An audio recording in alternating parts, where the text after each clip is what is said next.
cancer would affect most people within the next decade.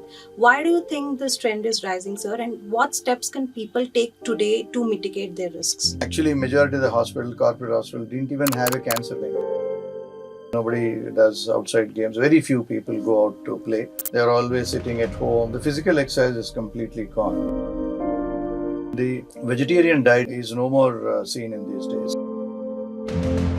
Tobacco constitutes 33% of the cancers that what we see, and the lifestyle changes constitutes to another 35%.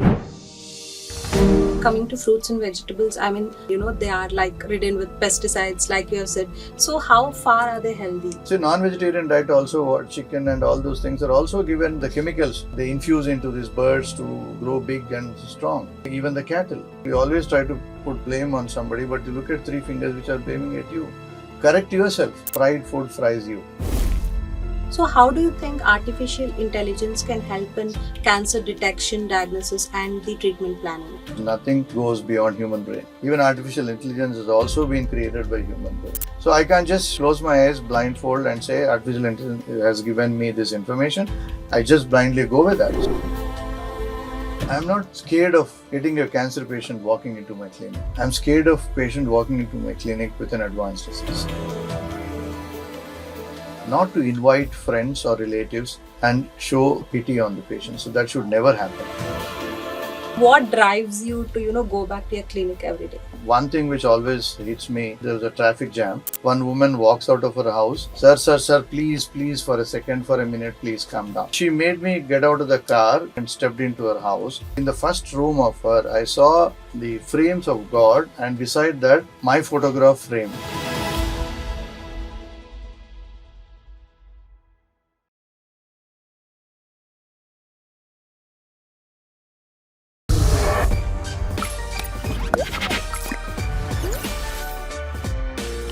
Hello, viewers. Welcome back to yet another captivating episode on the Bizz Show.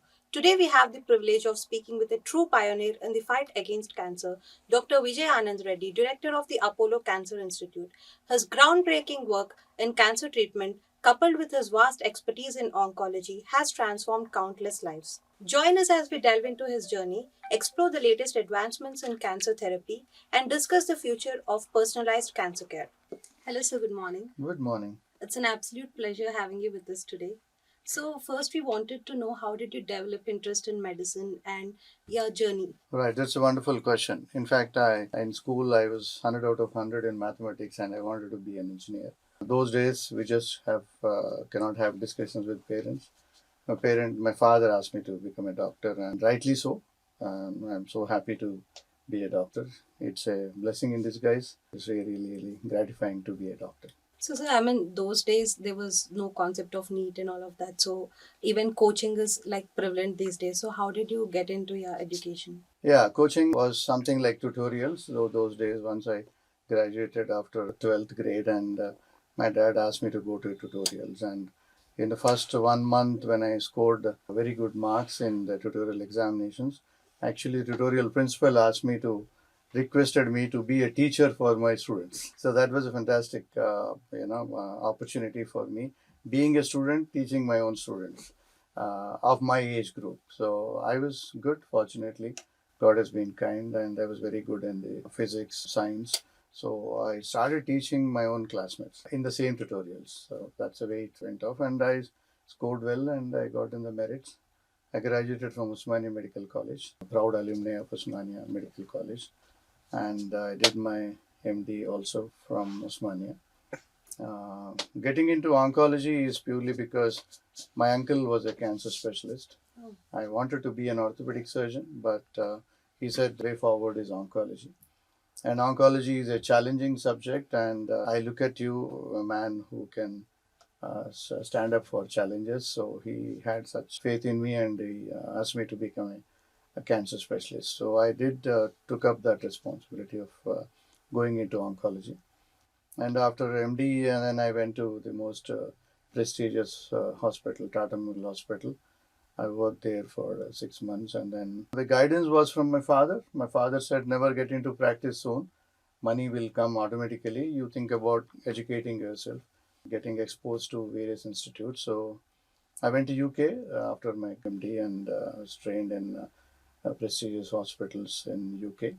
And then I'd been to US, had great experience in top Memorial Sloan Kettering hospitals, New York hospitals, Long Beach hospitals, various hospitals in the United States. Then I had an opportunity to go to Australia.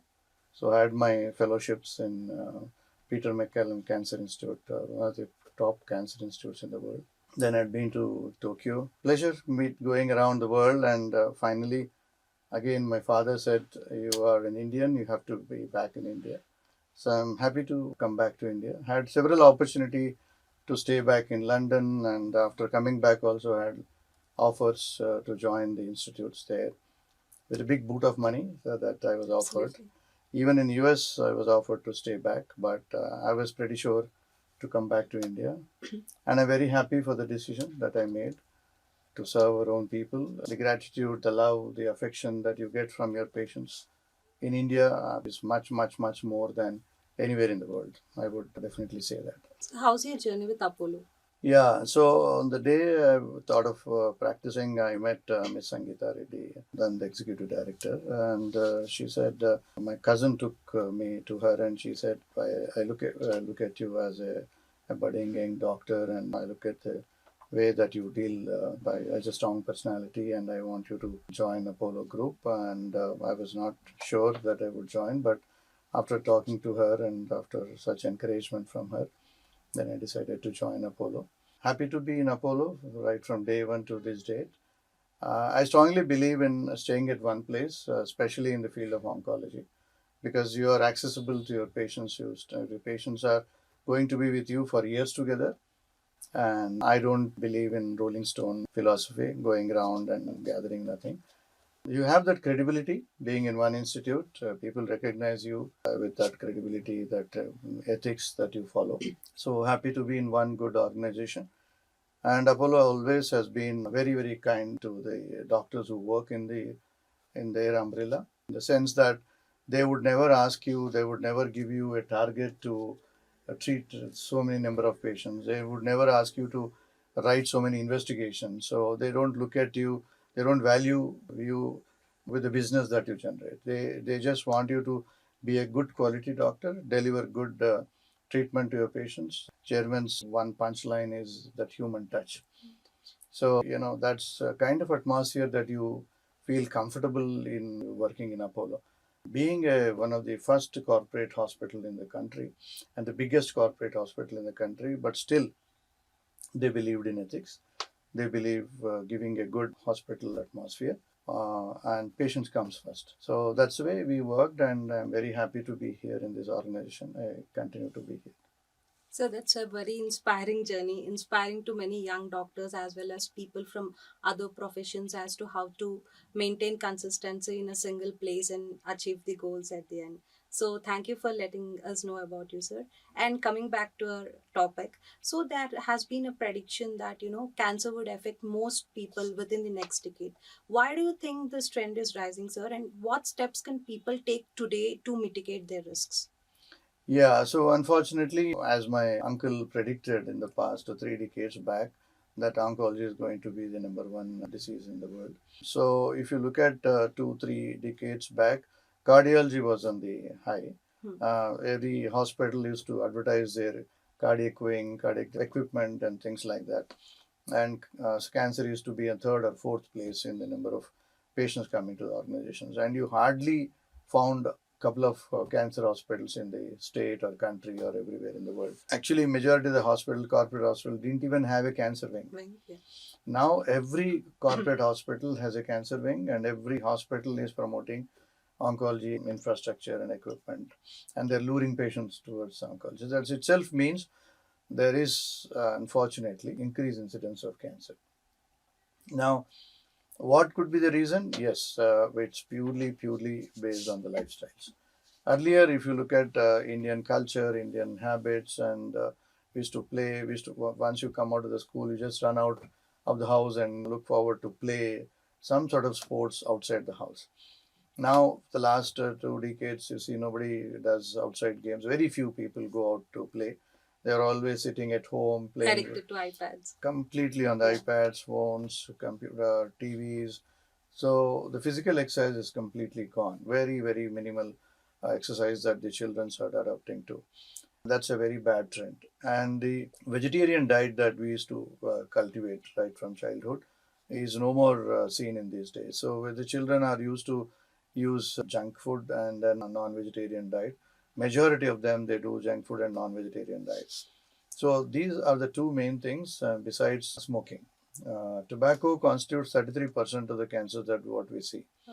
And the lifestyle changes that we have adopted to for the last 2 3 decades is constitutes to another 35%. So 70% of the diseases, cancers that we see today are because of these two major elements.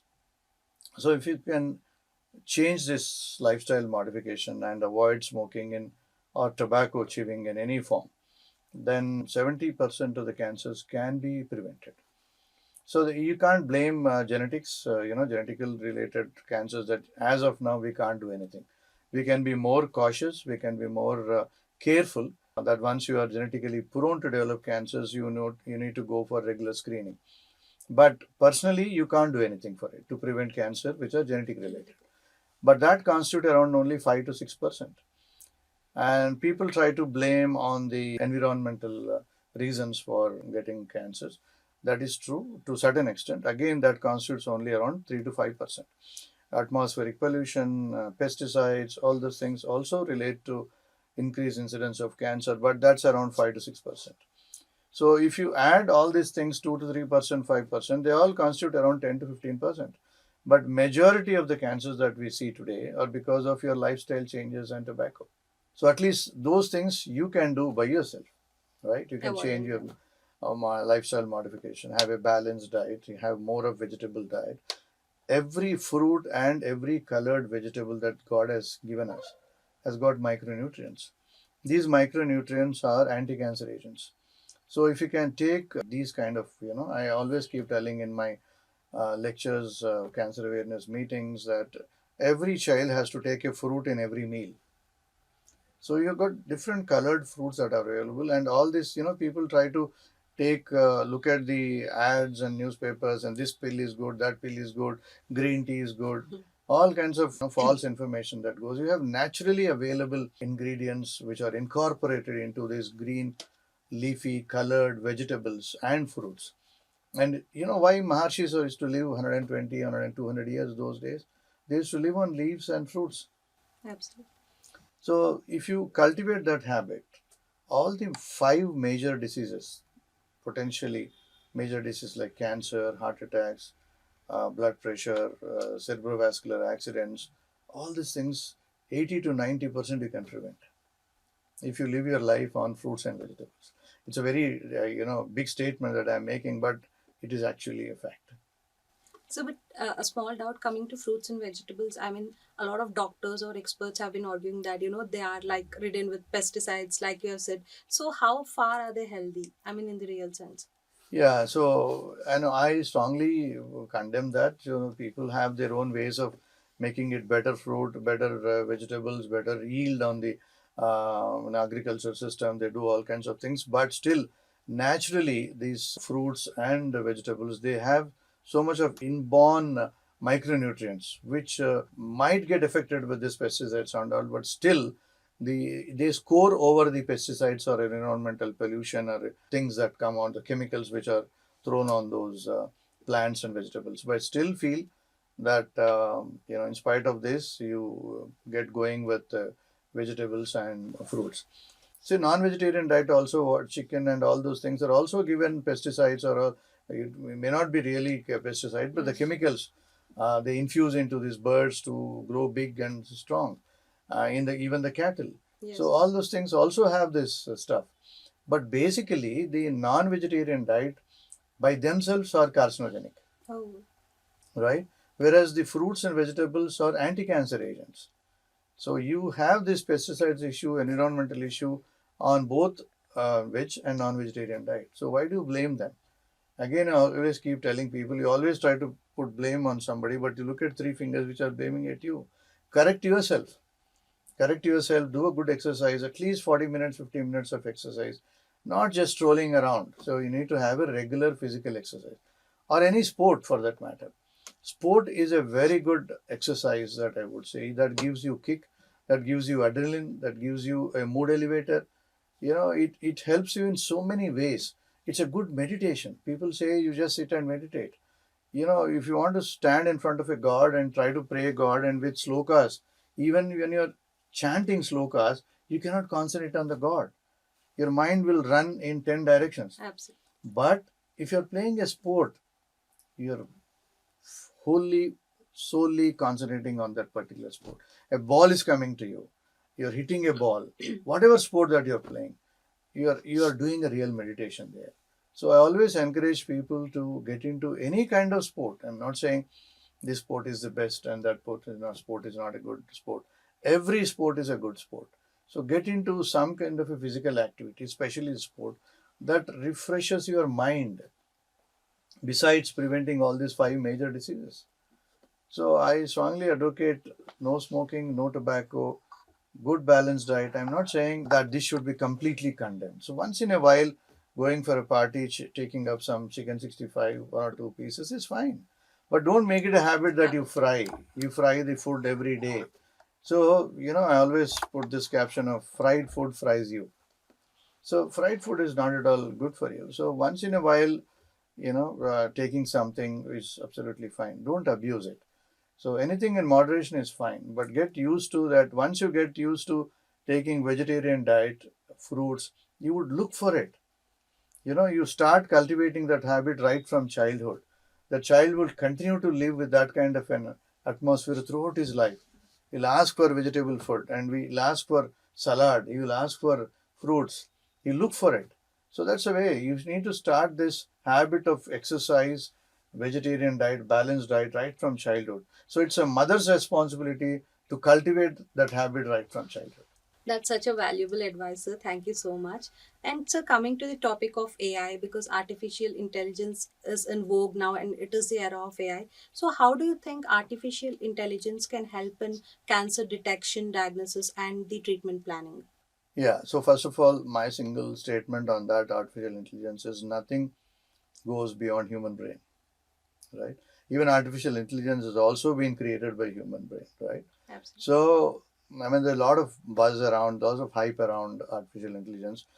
It is complementary. Undoubtedly, it is complementary. So, 10 years back, there was some Watson's module of having a diagnosis, having a patient's treatment pertaining to that particular patient, personalized cancer care. I'm talking about oncology.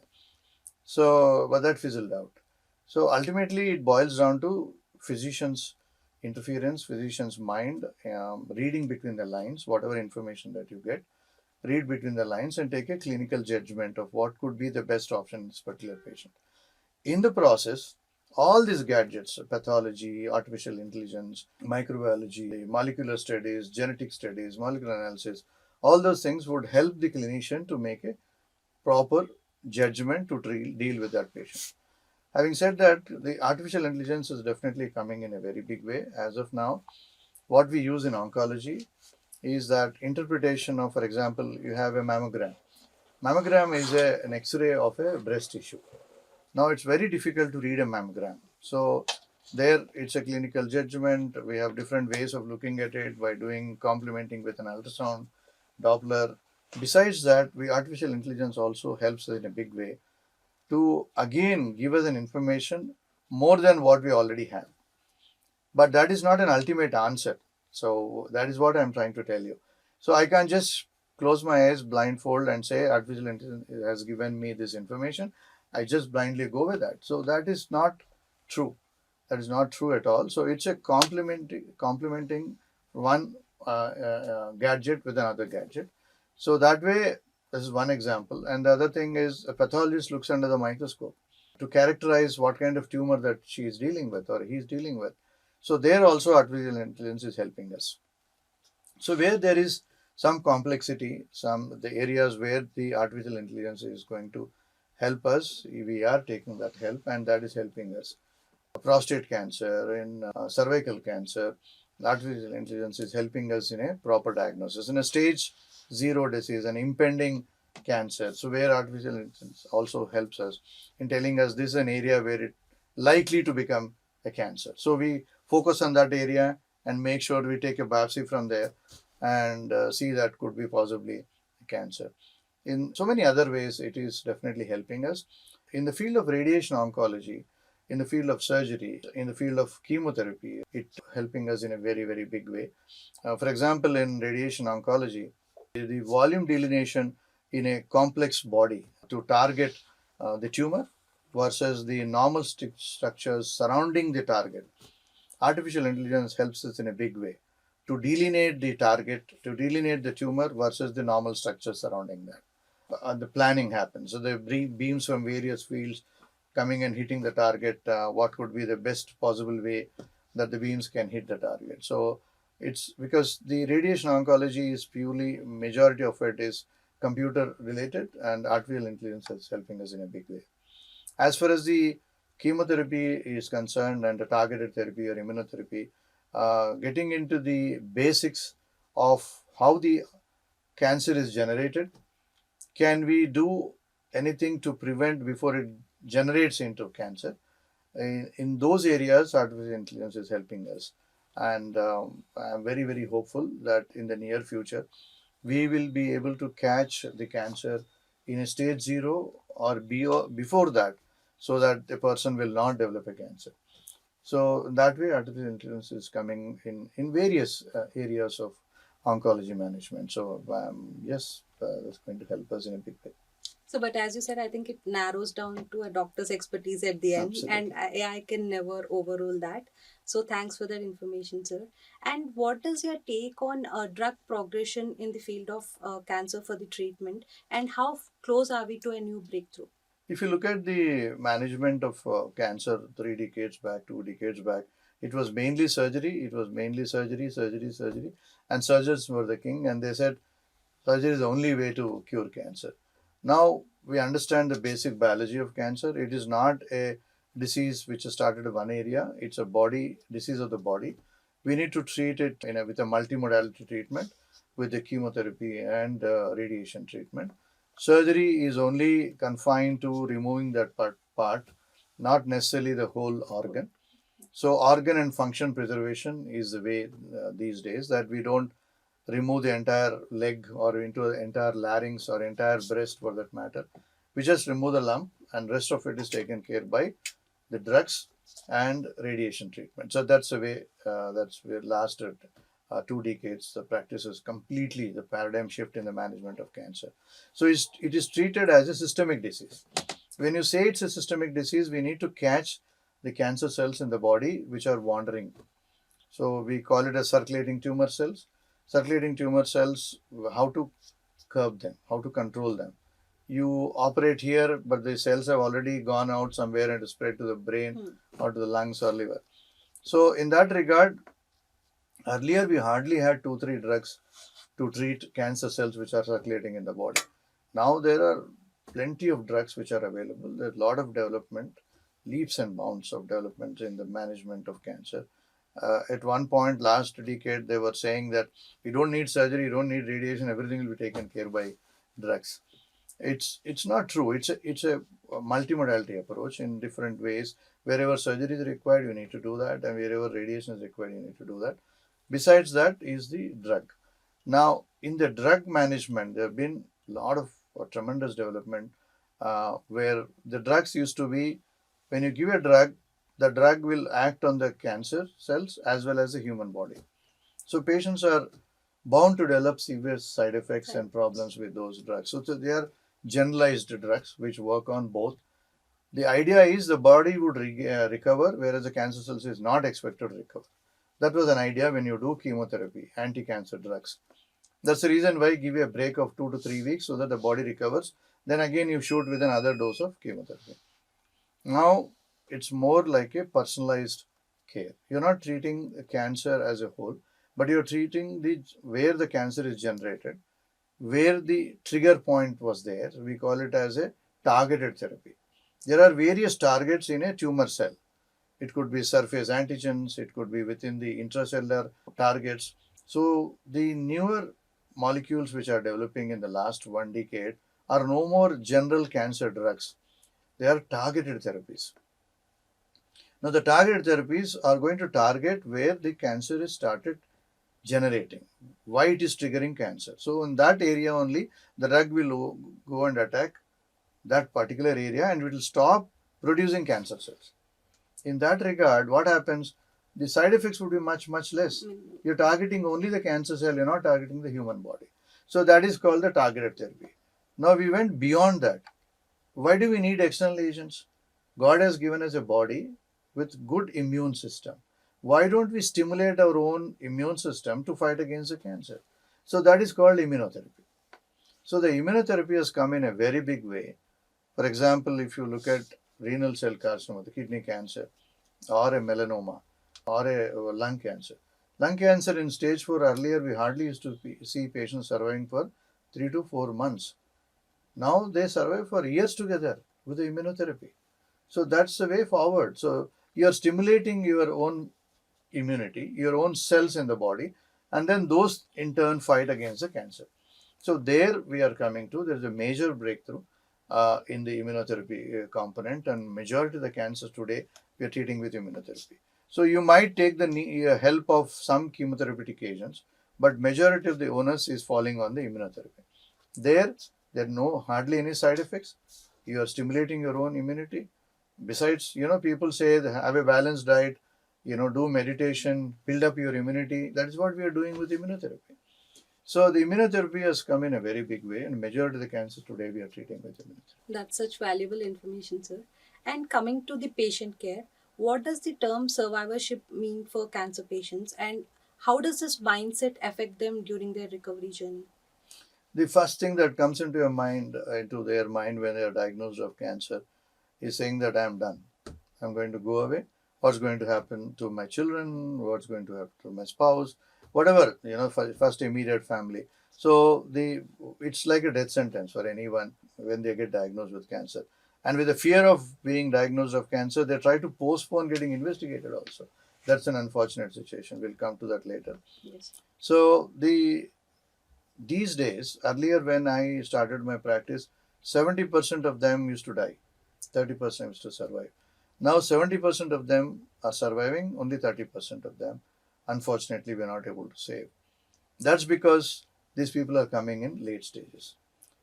So as a clinician with 32 years of experience, I would say I'm not scared of getting a cancer patient walking into my clinic. I'm scared of patient walking into my clinic with an advanced disease or a stage 4 disease. So getting cancer diagnosed at an early stage is actually much better than a heart attack or a chronic asthma patient or a paralytic patient. So you are done with the treatment in 2 months, 3 months, and you are cured of it. If you are diagnosed in a stage 1, stage 2, up till stage 3, we are fine with. We are able to cure 70% in stage 3 as well. Only in stage 4, unfortunately, we are able to prolong life. As I said, in non-small cell lung cancer, we do immunotherapy, which protecting them for 4 to 5 years or 10 years. So that is a major problem. So survivorship is not at all a concern as long as they come in early stages. And that is possible only if you go for regular screening, right? So when you call a patient survivor, in scientific terms, till 5 years, if he doesn't get back the disease, we call him a survivor. For a pediatric patient, for a child who is less than 15 years, the survivorship, the chances of disease coming back are within 2 years. So if they complete 2 years of period, we call him a survivor. So in a child, it is 2 years. For an adult, it is 5 years. Once they are out of 5 years without any recurrence, then we call it as a cancer survivor or a cured from cancer. But after 5 years as well, the chance of disease coming back are still there, but there's hardly 1 to 2%. It's a rare instances that we get patients coming after 5 years with recurrences. So for that reason, our first goal is to completely eradicate the disease when we are dealing with a patient. That means disease should be completely removed from the body without a trace. We call it as a immediate remission. So after completion of the treatment, we keep telling them every patient should come to the clinician every 3 months for the first 2 years, because the disease might come back. The chance of disease coming back almost 20% in the first 2 years. So once they complete 2 years, we ask them to come every 6 months for the next 3 years. So there, the chance of disease coming back is 5 to 10%. So till the age of 5 years, they should be under supervision. Supervision in the sense, not necessarily that you should always get a PET CT scan, whole body, these scans, and that's unfortunately the commercialization. But a good clinical examination by the doctor every 3 months for the first 2 years, every 6 months for the next 3 years. So totally 5 years that you should be vigilant. Some kind of a vigilance has to be made. Once you have completed 5 years, you don't need to see the doctor unless you develop some kind of a symptoms. The other thing what you should remember, that you have, for example, a breast cancer patient can develop uterine cancer or ovarian cancer at a later date. So you need to keep some kind of a screening program annually, which does not cost you much. So that's very important for you, that you have an oral cancer, can develop a food pipe cancer at a later date. Although the incidence is less, but it is a possibility. You are cured of cancer, but you can develop a cancer at another site, because underlying you have a propensity to develop a cancer. You already developed a cancer. You have chances of developing another cancer at a later date. I'm not trying to scare you, but that's kind of a regular checkup that you need to go for at least once in a year. So like you said, suppose a patient has one type of cancer, and suppose there's one patient who's not yet diagnosed. So is there a chance that a person who has got cancer might develop different types of cancers? I mean, what is the comparison between both of them? See, normal, for example, a patient who has a breast cancer, been treated for breast cancer, there's still chances of around 5 to 6% of developing breast cancer in her own other breast, or in the same breast, or the other parts of the body like uterus, ovaries. So that definitely high. Compared to a normal person who doesn't have any genetic predisposition, or who doesn't have any family history of cancer, that's hardly any. That's hardly any. I would say now, because the incidence of cancer is growing so high, one in every 15 individuals between 12 and 15, somebody or the other is going to develop cancer. That's a very shocking statistic, But actually. that's actually the true statistics. So we need to be little careful and vigilant. What you need to do is just do a balanced diet. Don't abuse things. And as I told you, those few things that you remember: good exercise, a positive frame of mind, some kind of sport, and a balanced diet with no smoking. So that will definitely prevent you from developing cancer. Sir, in this context, most cancer patients are scared of recurrence of cancer, like you have mentioned. So, how should they approach life post their treatment? Yeah. So first thing that I always keep telling them, that you're in a flight, and somebody says there's a possibility of flight crashing, and you can't have a good journey there. You can't enjoy the flight. So I always keep telling them that forget about, you got remission, complete disease is gone from your body.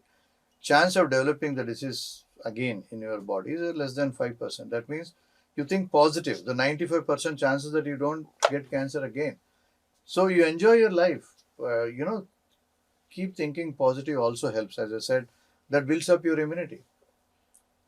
In my experience, the patients who come to me, and even after telling them 1,000 times that you're out of it, they keep thinking, Naku, I might have developed cancer. I might have, this symptom may be related to cancer. Cancer. Those kind of negative thinking Negative patients, thoughts. unfortunately, have high incidence of developing recurrence. That practically have seen it. So I keep telling them, so don't ever think that you're going to get the disease back. You need to think positive. I will never get it back. So like that kind of a bindas type of patients, I have seen them surviving years together, and the recurrence doesn't happen in them. So I always tell them to be positive and do whatever is right thing. As I told you, these minimal things that you need to, either yoga or physical exercise, have a good balanced diet. Don't abuse your body. That's all I want. I don't want you to do intermittent fasting, this and that. Don't touch this, don't do that. There's nothing like hard and fast rule. Don't do anything in life. Do everything in moderation is absolutely fine. So live your life, enjoy what we are doing before getting this cancer. Behave the same way. Live a normal life. You should not have a stigma that I had been a cancer patient. I should never go out, and I should not meet people. I might develop cancer. My children might be contagious. One thing patients should remember, that cancer is not contagious. Never contagious. As a clinician, as a doctor, we touch the cancer day in and day out, every day. I see around 60 to 70 patients per day. So that's the way I keep telling them. People getting into the chemotherapy ward, anti-cancer drugs, so these are dangerous. Radiation is dangerous. Fraction of a second, radiation comes into the body and disappears. They are not radiation patients anymore. So that's the way you should. Take it in a casual way. The cancer patients are also, actually, they are normal. They are better. They get infected from others. Cancer patients won't infect others. So, because the immunity is low in them, they should be careful getting infections from others. And so there's a lot of stigma around the disease, like you have mentioned, and there are a lot of emotional and psychological challenges that these patients go through. So, how do you counsel and advise them, sir? So, most important thing that I keep telling the younger generation who are my students and who have been trained under me, a doctor should have patience. Patience, patience, and patience. End of the day, even at 8 p.m. when I see a last patient, I never show them that I am tired. Although I am tired, Right. I keep a smiling face and be gentle and have a lot of patience in listening to them. Don't cut them short. The minute you cut them short, they are depressed. They are not happy. The answers that you get are very minimal, and they keep thinking even after going home. So you look at these commercial phones. When somebody calls you, they complete the conversation and then, can I do anything more for you? You heard the last sentence from the other side. The customer care, yeah. A customer care. So that's the way you need to deal with the patient. So you need to listen to them patiently, give enough of time to them, and then end of the day, do you have any more questions? And they say, sir, I wanted to ask you so many questions, I forgot most of them. Then I tell them, you better go home. So whatever thoughts that come into your mind, write it on paper and come back to me. That's the way I deal with the patient. So you need to be very, very gentle and be patient. Listen to them completely before you tell them, before you counsel them. So that is the best part of the counseling. Then comes the counseling. So I always have smile in my clinic. Patients should go out with a smile. So they come with fear, they come with anguish, they come with no hope. But at the end of the day, they go with a full hope. They go with that, oh no, I don't need to worry about. I'm going to survive, I'm going to be with my children. So that kind of an atmosphere you need to create. In Indian scenario, compared to the Western scenario, because I worked across the globe, in the Western scenario, they would say, suppose if the chances of a cure are 50%, they would say 30%. In the Indian scenario, if the chance of a cure are 50%, we need to give them more hope. So we would say 70%. I'm just giving you approximate figures. That's the way we need to deal with them. We need to give them more hope that actually helps them to fight cancer. So that's the way we need to deal with them. And once you are with them and talk to them, talk to their immediate kin and kith, which is very, very important, and prepare them and keep telling them, don't keep a sorrow figure or as, down with sickness. And, in the home atmosphere has to be pleasant. So nobody should show pity on her or him, whoever is diagnosed of cancer. You should deal with it as it's any other disease, and doctor has assured you that you're going to get rid of the disease. We just have to fight it for a couple of months or 4 months, and you're going to be out of it. So that's very, very important from the patient's doctor's angle and immediate family angle. And we always keep telling the patients and attenders not to invite friends or relatives and show some kind of pity on the patient. So that should never happen. They come and do some kind of nonsense advice. They're non-medical advisors and give that kind of food, go to another doctor, go to another hospital, and go take some jadi booty and all kinds of free advice, because that is a free, if you ask them to donate some money or help them financially, nobody would do it.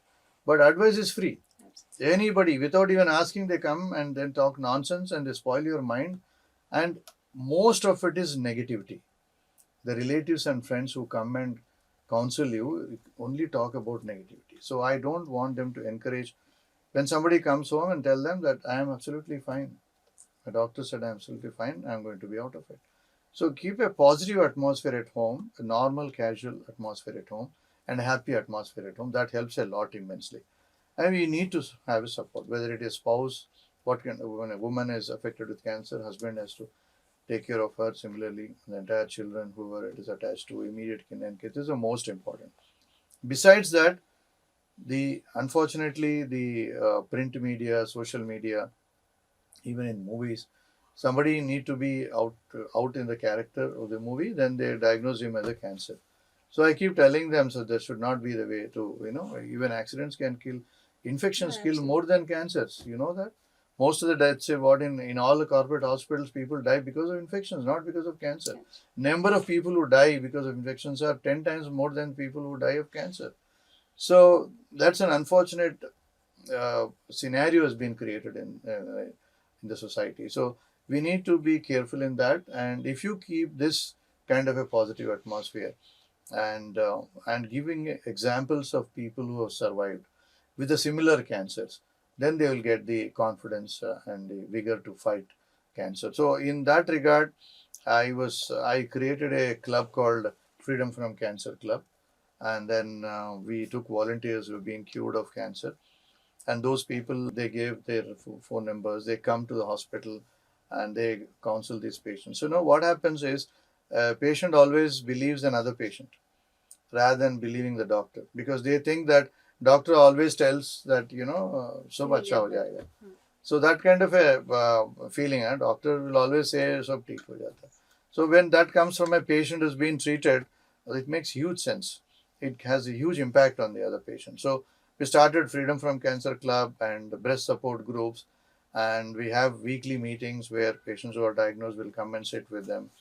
So besides that, suddenly I got a thought: why can't we share the stories of these cancer survivors and compile them into a book, so that that will help, whether I am there or not, it will help the world forever. So we started asking patients if they are ready to. Most of them, they don't want to share their stories.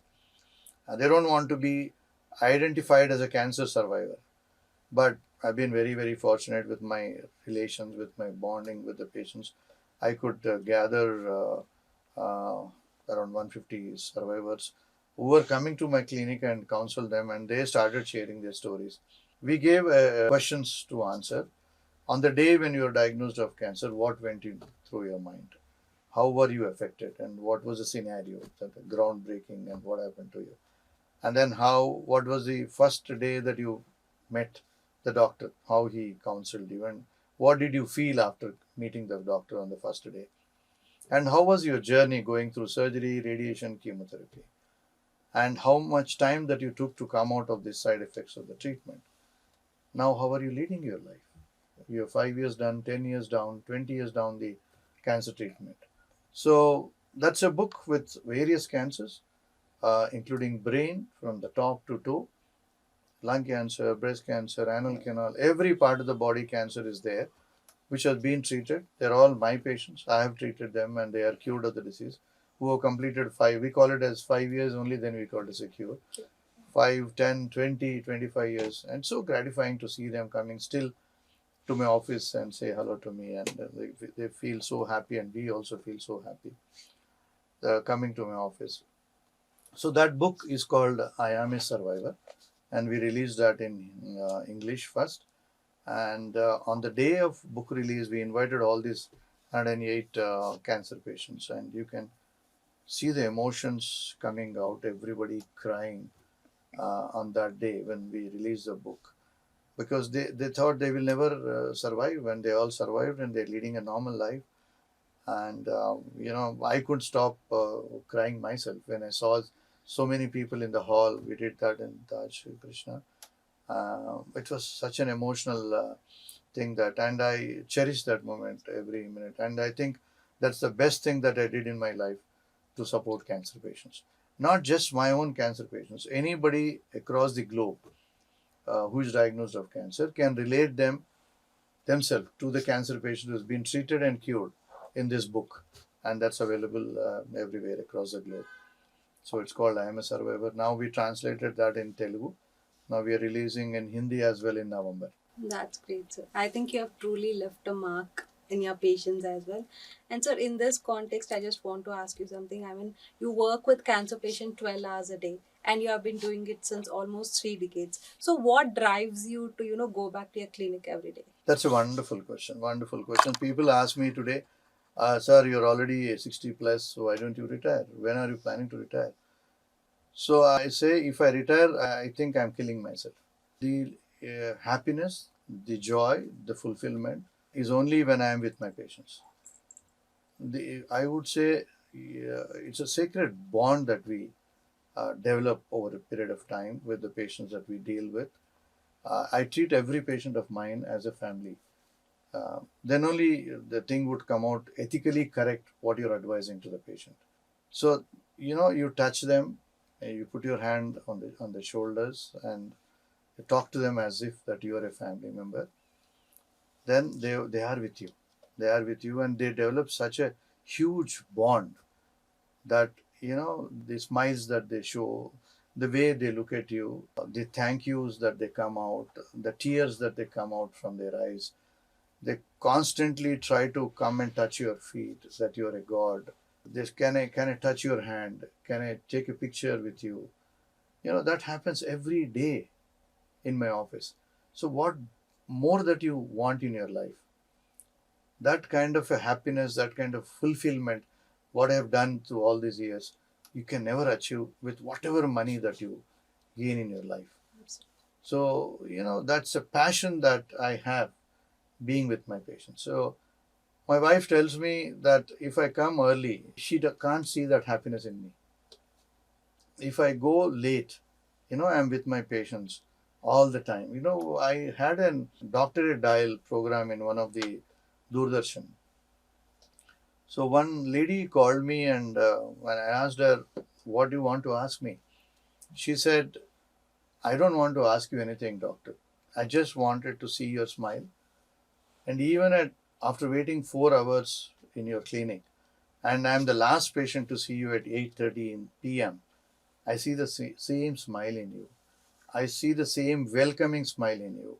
So you are my Bangaru Konda." That kind of a love, that affection that you get from your patients is remarkable. So that you cannot share it in words, and that I cherish and I loved all through my life. Sir, I think that's your virtue also, because I mean, we also personally, we have been to many doctors, but there are some doctors who just give 2 minutes of their time and they don't even listen completely, and they just give the prescription and you're done. But the kind of, patience you maintain, like you said, from morning 8 a.m. till evening, so that speaks volumes of your experience and expertise, sir. And like you have discussed, we already know about your book. Other than that, what is one gratifying moment in this extensive, you have been dealing with the disease extensively since last 3 decades, so can you share one gratifying moment? There are several. There are several moments, such moments. One thing which always hits me: people say that you are next to God, you are my God. Those things, I'm sure most of the doctors would listen day in and day out in any specialty. But once I was going to give a lecture, 15 years, 16 years back, and I was sitting in the rear side. There was a traffic jam, and the car was stuck. And then suddenly, one woman walks out of her house, and Dr. Garu,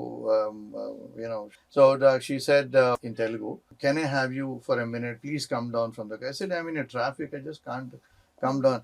Yeah. Sir, please, for a second, for a minute, please come down. So she made me get out of the car. I got out of the car and stepped into her house.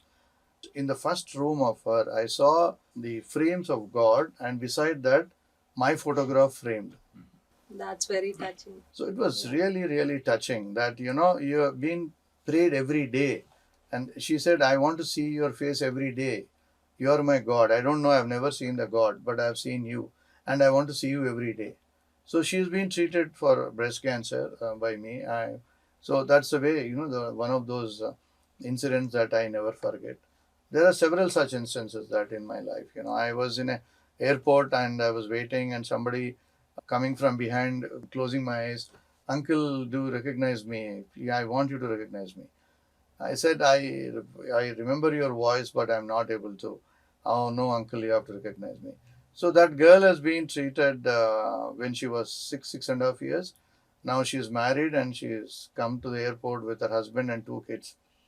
So, there are so many such instances in your life. Wherever you go, people say that, sir, you treated my mother, you treated my uncle, and I have been treated by you.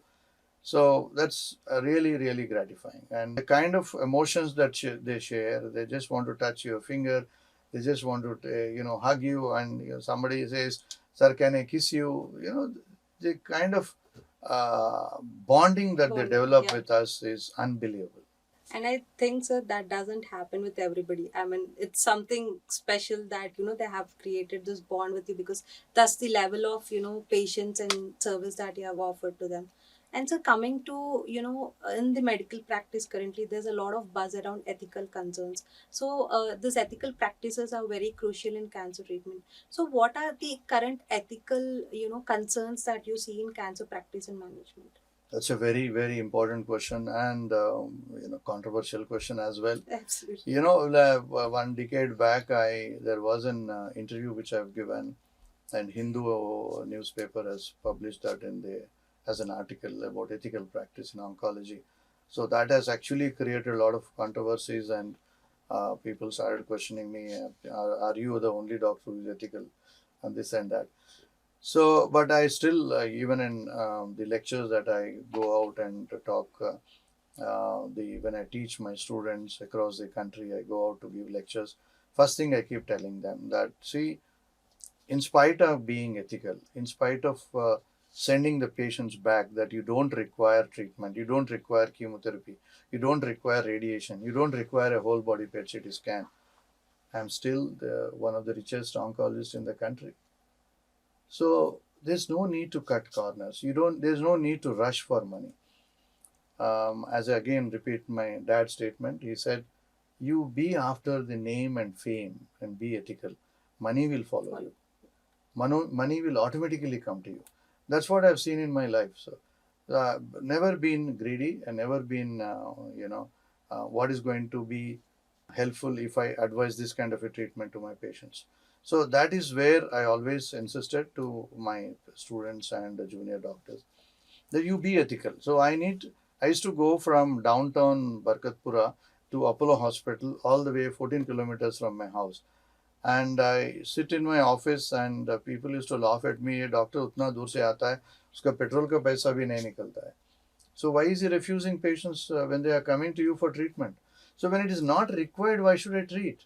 I might get a couple of thousands of rupees, but that actually hit me in a very positive way. So the doctors, the patients who come to me come with a trust, come with a huge trust. He's a doctor who tells us correctly what is the correct treatment and what is not to be done, why unnecessarily the treatment has to be done, and he'll tell you the correct prognosis, what to expect. This is a stage of the disease, this is what to expect with the treatment. So that is way I practiced. The ethical practice is very, very important, especially in oncology, because it is not dealt by one doctor, it's dealt by a group of doctors. It's called multi-modality, multi-speciality treatment. There is a surgeon, there is a medical oncologist, a radiation oncologist. A patient goes to a surgeon, surgeon says, surgery कर देंगे, आपको हो जाएगा. So when that particular disease needs radiation before surgery, he should be ethical in telling that the radiation should be done first, because the results are going to be better. One thing which is very, very important in cancer practice, or for a patient for that matter, the first treatment that he gets has to be the best treatment.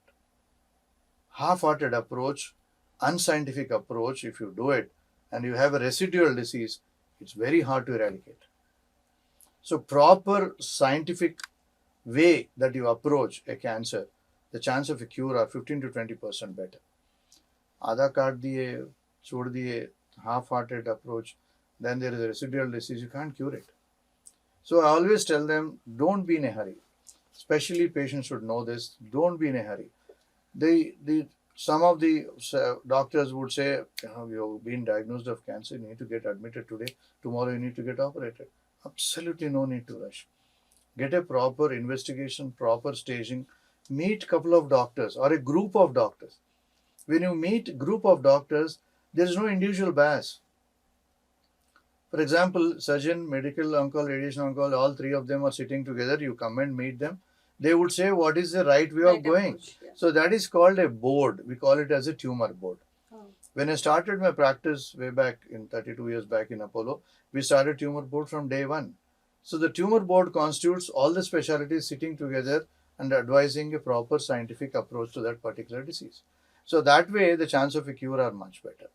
So I keep telling that don't be in a hurry to the patients. Meet, go for a second opinion. There's nothing that you can't develop that bond between a patient and a doctor on day one. So take his advice. Okay, go to another doctor, take his advice. Or meet a tumor board. Ask them, I need a tumor board opinion.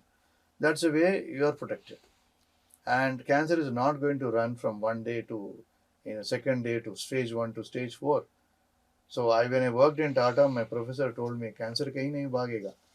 Aram se. So take your time before you get into the treatment. So there's nothing like an emergency in cancer, unfortunately, fortunately.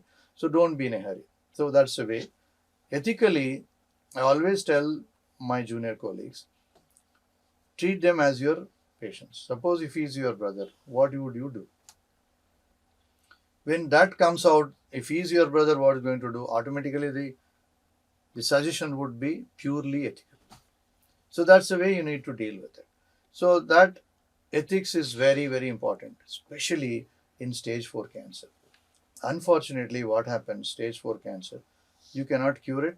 Very few patients, 1 or 10% of them, you can cure it. Rest of them, the major drain of resources happens in stage 4. Major commercialization happens in stage 4. We have drugs which cost lakhs and lakhs of rupees. And end of the day, after using the drug, what is that you're gaining is hardly few weeks extra than without using that drug. So there you need ethics. You have to tell them, for a person who has millions of rupees, you can tell them, use this drug, you're going to get another 2-3 months extra life or 1.5 years extra life. That is justifiable. For a farmer or a breadwinner, if he loses 5 to 6 lakh of rupees, rest of the family is going to go into dogs. Absolutely.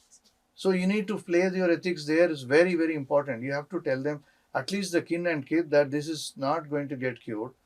We have reasonable other alternatives which will going to make you comfortable, which you are going to give couple of weeks less than that lakhs of rupees that you spend.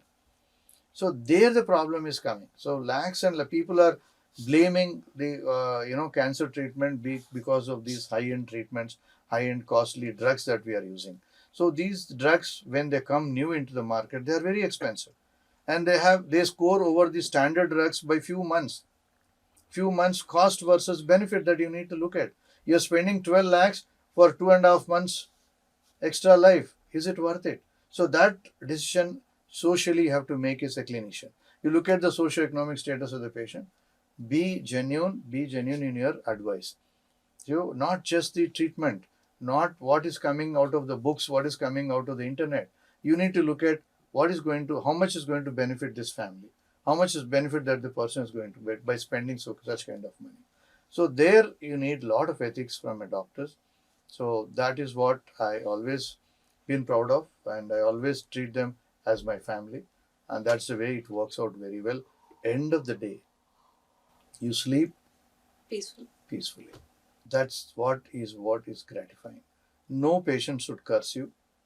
No patient should be. See, you have a patient who died in your hands, who had an advanced cancer. You told his wife that this man is not going to survive. Do not waste money. This is the minimum thing that we can make him comfortable and allow him to live peacefully. And after 2.5 years, his wife developed cancer and she had come back to me for cancer treatment. So if you are so transparent and ethical and truthful to the patients, the family is with you. Her husband died of cancer under my care, and wife develops cancer and she wants to come back to me for cancer treatment. So that kind of a trust that you should develop with the patient, and you will be peaceful and be happy, and you'll see that nobody is going to curse you and you're happy with what you do.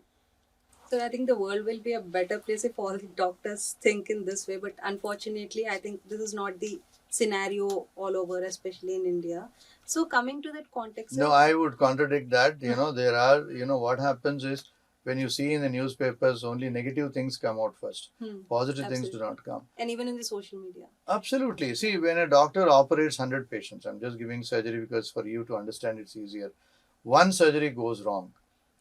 So that one surgery goes wrong comes blown up in the newspapers, everywhere in the social media. Nobody talks about that 99 patients that he operated and he has done good to the society.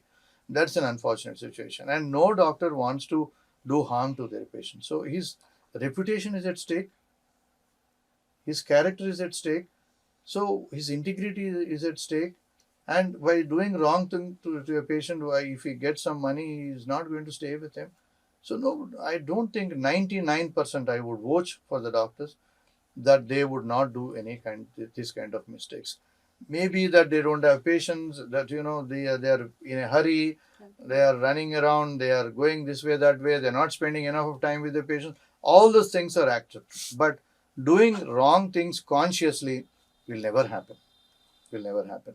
So even today, if you look at the bonding that you have in Indian scenario between the doctors and the patients is definitely a sacred bond. Definitely a sacred bond. So in my 32 years of career, I had only two patients complain that the advice given by me is not appropriate. So I enjoy that. If you look at my reviews on the Google and the emotions that they share and all, I'm so very happy. So you should need to be a little more careful. And God has been very, very kind to me. And as I said, you cannot judge by the quantum of money that you gain. You should judge by the quantum of love or affection, and the gratitude that you get from your patients is more valuable than the money that you get. But in spite of that, again, as I said, I made enough of money and I'm very happy that I could generate, and I'm happily living with my family. As you said, sir, I mean, money follows once you're ethical and all that. So that's beautifully explained, sir. And in this context only, I mean, there's a lot of financial burden on a patient when they are undergoing cancer treatment. So what options do patients currently have to reduce their costs? Yeah, that's very important question. So most of the times I would keep telling people in general public as well that insurance is the easiest way to deal with the medical problems. So these days, especially the middle class families, rich people anyway would spend any money, Yeah. and the lower middle class people, they have government hospital, they go anyway. The middle class families are the worst people who get affected with the financial burden for health reasons. So they have a limited 30,000, 50,000 rupee salary, and before the salary comes, they know this 30, 40,000 is going to be spent in this fashion. For the next month also, they have that planning and all. Unfortunately, when they have the sudden problems, health problems, any health problems, then they face huge financial burden. The simplest way is to have insurance in their agenda. So the EMI, EMI bol rahe aap. So similarly, hardly anything, 5,000, 10,000 these days, you have 5 lakhs, 10 lakhs, 20 lakhs of insurance policies available. And we feel, especially I feel so comfortable. The first thing I would ask them, what is their financial background after getting into the disease details? And I ask them to have insurance. If they have insurance, then I'll help them all out and get the best of the best treatment because somebody else is paying for them. So insurance is the best way forward. Besides that, I'll again give an example of radiation treatment. So radiation is again driven by computer technology, and there are so many missions, and you have advertisements by every hospital that I've got the best technology, I've got this technology, our technology is better than the next hospital. All kinds of advertisement that you see day in and day out. A corporate fight. State of the art infrastructure. We have Exactly. machines imported from abroad and Exactly. all of it. Yeah. So I give them a simple example. So from here, you want to go to Secunderabad. You have an option of going in a car, and the car can be Maruti 800 or a Mercedes Maybach. The goal of reaching Secunderabad is achieved if you go either way, right? On a Maruti 800. Yeah. So if you use whatever kind of technology that you use on radiation, which is going to cost you 1 lakh of rupees versus 30 lakh of rupees for the same radiation treatment, cure is certain. Anyway, you're going to get a cure. or same kind of cure rates that is going to happen between this 1 lakh radiation or 30 lakhs radiation. What you are looking at is you want to have a massage, air purifier, that kind of luxury that you want, then you go for higher technology. That is not going to convert into higher cure rates. That you should remember. So that they should not go after that kind of higher technology and sell their land, sell their house, sell their property to go for this high kind of treatments. So once you are a smart consumer, then you would understand this. I keep telling them the same. So at the end of the day, they can't blame me saying that you asked me to go for higher technology. I gave them an option of Maruti 100 as well as Maruti 800 is not a cheap car, right? It is also a luxury car. So you have reasonable comforts in that as well. Our goal is to reach Secunderabad. So our goal is to get a best treatment for you. So you choose, you want a Mercedes or you want a Maruti 100. So then end of the day, they won't curse me. They want to spend, a rich man wants to spend Maybach, he wants to have comfort, let him have the comfort. So they should be smart enough, they should analyze properly and don't go by advertisements. Look at, you have every opportunity to look at what is this mission, what is that mission, and how it's going to be different from the lower kind of mission, and you decide. Absolutely, sir. And so we discussed about social media earlier, right? So there's a lot of social media influence these days, and there are even posters saying that don't Google everything, because even the smallest of symptom that you just give in Google leads to cancer. So there are a lot of myths around it also. So how do you think social media supports cancer patients versus there is a risk of spreading misinformation also? So how do we deal with it? It's a double-edged sword, as you rightly said. So we should use social media for sure. It's very easy. My student, if I ask a question, if she's not able to answer, she'll go out and check it on the Google. It's easy to get information. So in that way, it gives you a lot of information. But the question is, who is giving that information? So if you in the social media, there are positives in the sense that you can get connected to people who are intellectuals, people who are already been treated of cancer, people, social groups which are support groups. All those things are very easy for you to get connected because of the social media. Even for that matter, funding. You can even get funding, which is very easy through social media. Now you can't call each individual, and get the funding. There are so many organizations which does social funding for cancer patients. So in that way, this is a positive thing that you get through the social media. But the other side of the story is a lot of more misinformation comes from the social media. You should be smart enough to understand. Usually, people just forward it from one person to another person, and all kinds of stuff to eat this, to eat that, do this, do that. You won't get cancer. Same thing. You do this tablet, you will get rid of cancer. So those information, please don't follow unless a qualified person gives some information, and then only you need to look at it with your wide open eyes. Otherwise, you should never follow the social media. Unfortunately, 90% of the information which comes from social media is and then the doctors or the professionals who read between the lines to understand what it is. Google also gives you a lot of information, but that information is half-hearted. You can't take it on the face value of the information that comes from the Google and start the treatment. So you need to have a physician, a trusted physician of your own family physician, or the doctor whom you trust, and you have to follow the doctor's advice.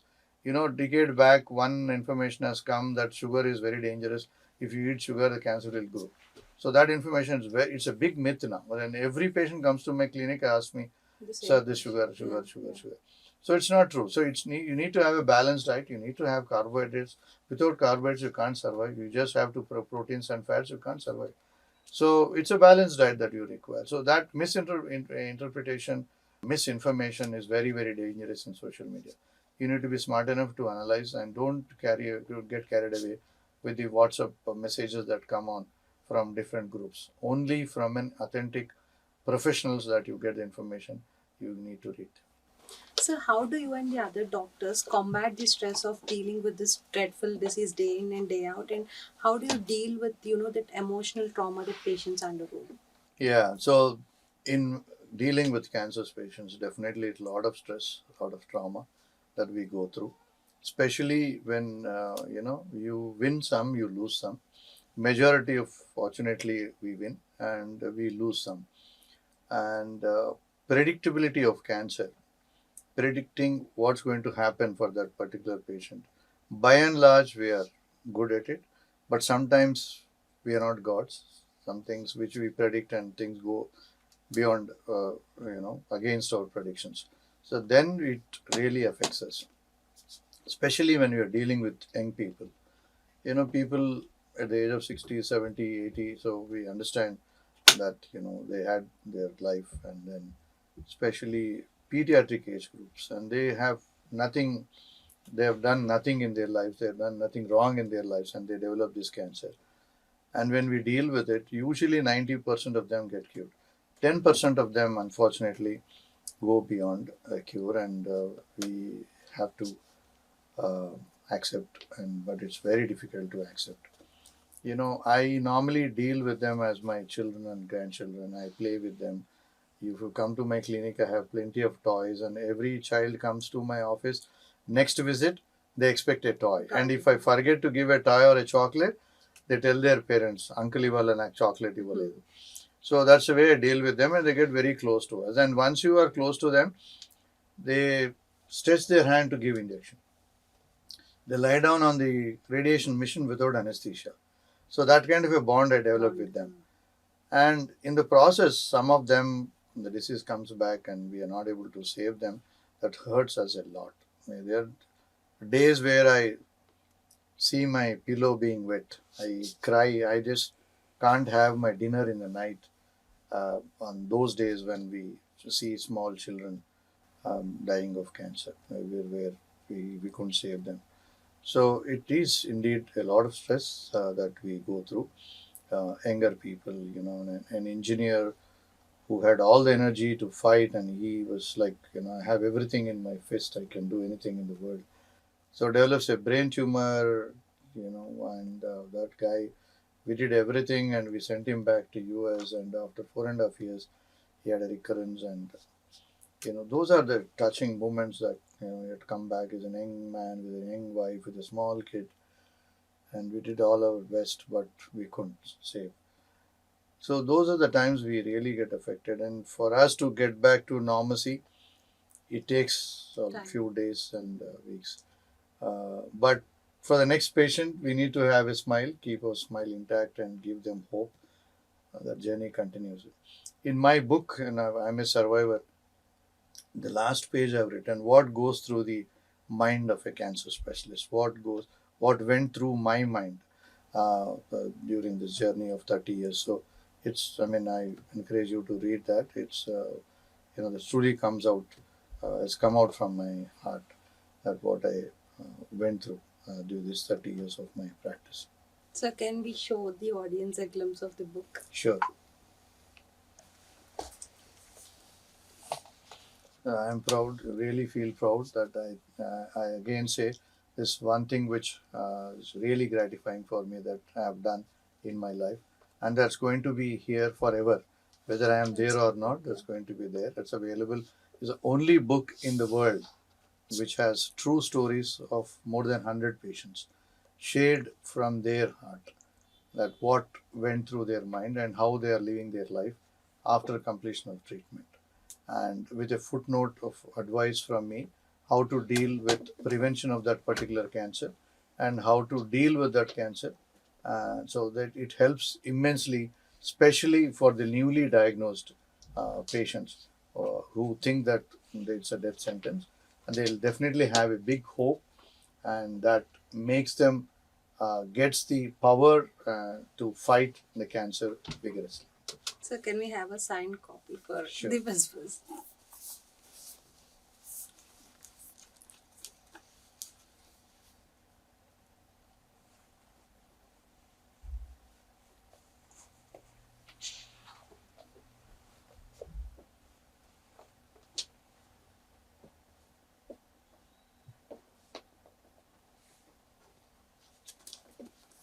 Pleasure Thank is you mine. so much, sir.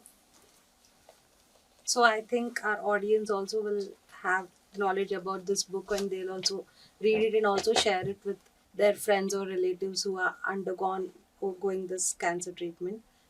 So thank you, sir, for your presence over here today. Pleasure is mine, Amma. I thoroughly enjoyed, Yes, and sir. you've been a wonderful anchor. Thank you so much. Thanks. Yeah. As we wrap up this enlightening conversation with Dr. Vijay Anand Reddy, we thank you for joining us today. For more such interesting content, subscribe to BizBiz.